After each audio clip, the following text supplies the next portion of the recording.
ভাইরে, সরকার বদলের পর যারা বলা শুরু করছিল দেশের কিছু বদলায় নাই, তারা একটু ভালো করে খেয়াল করেন। একটা বড় পরিবর্তন হয়েছে।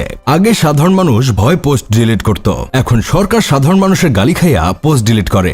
এত বড় একটা পরিবর্তন হলো, আর আপনারা বলেন কিছুই পরিবর্তন হয় নাই। এই তো মাইলস্টোন স্কুল অ্যান্ড কলেজে যেই দুর্ঘটনা ঘটে গেল, সেই ঘটনার জন্য সাহায্য চেয়ে অন্তর্বর্তীকালীন সরকারের প্রধান উপদেষ্টার পেজ চিফ অ্যাডভাইজার জিওবি থেকে একটা পোস্ট করা হয়। সেখানে বলা হয়, মাইলস্টোন স্কুল অ্যান্ড কলেজে প্রশিক্ষণ বিমান বিধ্বস্ত হয়ে ক্ষতিগ্রস্তদের জন্য যারা অর্থ সাহায্য করতে চান, তারা উপরোক্ত ত্রাণ ও কল্যাণ তহবিলের উল্লেখিত নম্বরে তা জমা দিতে পারেন। হিসাবের নাম প্রধান উপদেষ্টা ত্রাণ ও কল্যাণ তহবিল। দেওয়া ছিল ব্যাংকের চলতি হিসাব নাম্বার। এই পোস্টের পর সাধারণ জনগণ কমেন্টে তাদের সাবান ছাড়া এমন ধোয়া দেয় যে তারা 15 মিনিটের মাথায় পোস্ট ডিলিট করতে বাধ্য হয়। কেউ কমেন্ট করতেছিল কিস্তি তোলার অভ্যাসটা বোধহয় এখনো যায় নাই। আবার কেউ কমেন্ট করছিল ড্রোন শো আর বিদেশ ভ্রমণের বেলায় জনগণের কাছে ভিক্ষা চাওয়া লাগে না, আর এই মাসুম বাচ্চাদের বেলায় ভিক্ষা চাওয়া লাগে কোন ফকিনের হাতে দেশ দিছি। আবার কেউ কেউ কমেন্ট করছিল ভ্যাট ট্যাক্স কোন চুল ফালাইতে নেন, এখন যদি এভাবে ভিক্ষাই করা লাগে। আমার বন্ধু কেরামত আবার এই পোস্ট দেখে দৌড়াইয়া মিরপুরের দিকে চলে গেছিল থালা নিয়ে ভিক্ষা করার উদ্দেশ্যে, কিন্তু ভিক্ষা করতে গিয়ে দেখে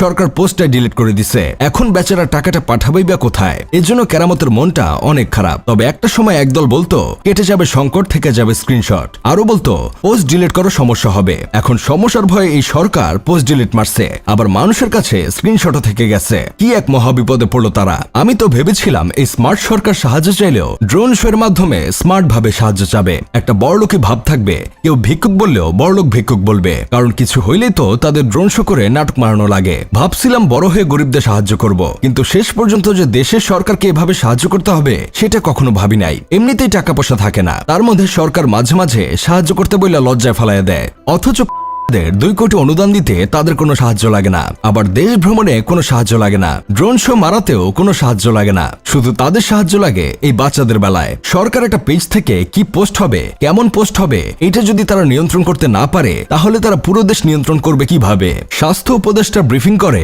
আইন উপদেষ্টা, শিক্ষা উপদেষ্টার ব্রিফিং করে ক্রীড়া উপদেষ্টা। এমন উল্টাপাল্টা 69 দেখার জন্য তো আর জনগণ আপনাদের ক্ষমতা দেয় নাই। সরকারের আগে ধলাই খেয়ে আবার 10 মিনিট স্কুলের প্রতিষ্ঠাতা Ayman Sadiq Instagram story delete করছেন। তারা ফেসবুকে শোক পালন করতে রাতে জিমে গিয়ে 32টা দাঁত বের করে স্টোরি দিয়ে পাবলিকের কাছে কট খেয়ে তোপের মুখে স্টোরি ডিলিট করে দিয়েছে।